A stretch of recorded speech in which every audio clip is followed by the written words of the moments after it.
Bloody hell! That's a funny place to keep a clarinet. Welcome to WatchMojoUK, and today we're counting down our picks for the top 10 worst British sitcoms. I blame the Americans. What for? Everything. Before we begin, we publish new content every day, so be sure to subscribe to our channel and ring the bell to get notified about our latest videos.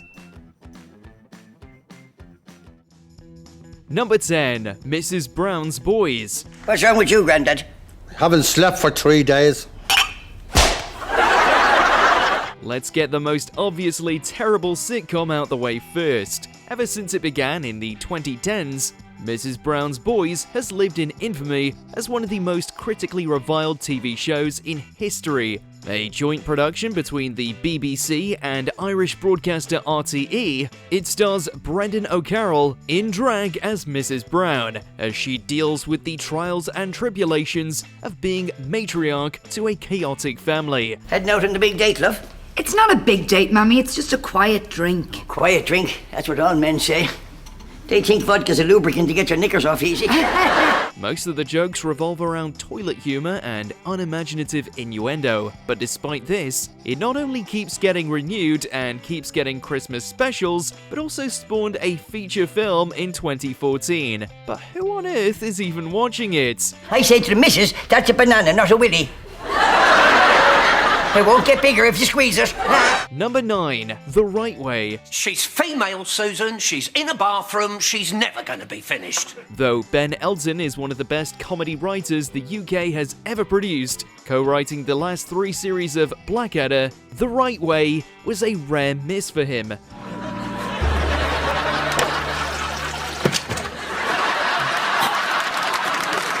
We only ever got 6 episodes of this workplace comedy about a health and safety manager for a local council in Essex. And that's probably 6 too many. Don't be revolting, Clive, as if I'd wash me backside in the sink. I'm not French. Though it had good jokes here and there, it just didn't land, featuring extended, rambling bits about taps and dishwashers. Elton has since said that he and the BBC had different ideas about what the show should be, and that contributed to its failure. Blimey, Clive, what's that going to look like at the morning meeting? Like you've wet yourself. Number 8. Big Top. I found this poster in town today. Circus Maestro, the UK's lousiest circus. From one workplace to another, Amanda Holden starred in this short-lived and off-kilter sitcom about a travelling circus. Gasp at our inflated ticket prices, groan at our useless jugglers, yawn at our tedious clowns. It wasn't her first dud sitcom, as she also starred alongside Jamie Theakston in the unpopular comedy Mad About Alice, but it does stand out for its bizarre premise. Why doesn't she faint? I mean, he's a doctor. You fainted for a doctor once, look where it got you. And though you'd think a primetime sitcom about a circus might be family-friendly, the episode plots tackled topics such as Amanda Holden sleeping with someone so the circus passes a health and safety inspection, Amanda Holden trying to commit fraud to protect an undocumented immigrant, and jokes about Tiananmen Square. But perhaps it was all a big meta joke, considering the circus was supposed to be terrible. But who could possibly hate us this much? Well, it could be anyone who's seen the show. Number 7. Come Back, Mrs. Noah. I'm standing here in the Pontefract International Space Complex, otherwise known as PISC. For years, the BBC believed that the science fiction sitcom just couldn't work, to the extent that it nearly didn't commission Red Dwarf, which went on to be one of the best comedies of all time. That was all because of this disastrous failure of a space-themed sitcom in which Molly Sugden is accidentally blasted into space. Visiting with us today, we have the winner of Modern Housewife magazine Cookery Competition 2050, Mrs. Gertrude Noah. Set in the far-flung future of 2050, Britain is launching a new space station from Pontefract, with Sugden's character winning a tour. Over here, dear.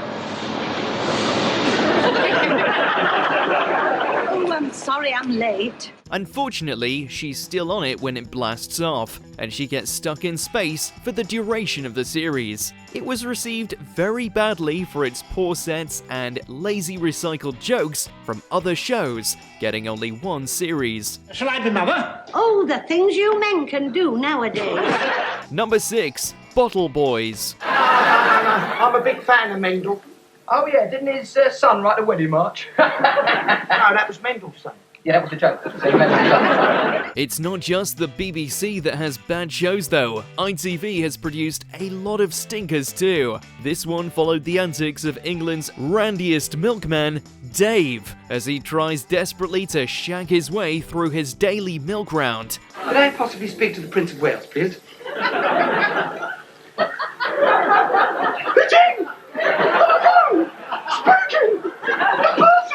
Though the cliche of the Larry Milkman could definitely be the foundations of a sitcom, Bottle Boys just isn't that. Its jokes are barely jokes at all, and the lines are often flubbed in the final transmissions. Congratulations, man! You've done it again! Though it did manage to incorporate some impressively absurd premises into its few episodes, including Dave being forced to do an elaborate Bernie Winters impersonation for a fundraiser. Good evening, ladies and gentlemen. Whoever you are. My name is Bernie Winters. Number 5. Land of Hope and Gloria. The Rory Manor is a delightful hotel, and its standards of service are, how shall I put it, quintessentially English. Oh well, can't have everything, can you? Sheila Ferguson stars as Gloria Hepburn, a well-to-do American who comes to Blighty to turn around the fortunes of a stately home and its uptight owners. You'd think that a classic Brits versus American culture shock would be an easy premise to turn into a sitcom, but apparently not. One could understand being homesick if one were English, but isn't it incredible to think of anyone being homesick for the United States of America? Riddled with gags about how English people are just inherently better than everyone else, despite Gloria's disagreements, it's hard to tell who the audience is. Does it want to appeal to uptight English snobs, English people who hate themselves, or Americans who definitely aren't tuning in to watch sitcoms on ITV? Who knows? Where that waiter comes from, I don't know. He suddenly doesn't speak English. Filipino. I wouldn't know, Evelyn. It's not my habit to get on Christian name terms with servants.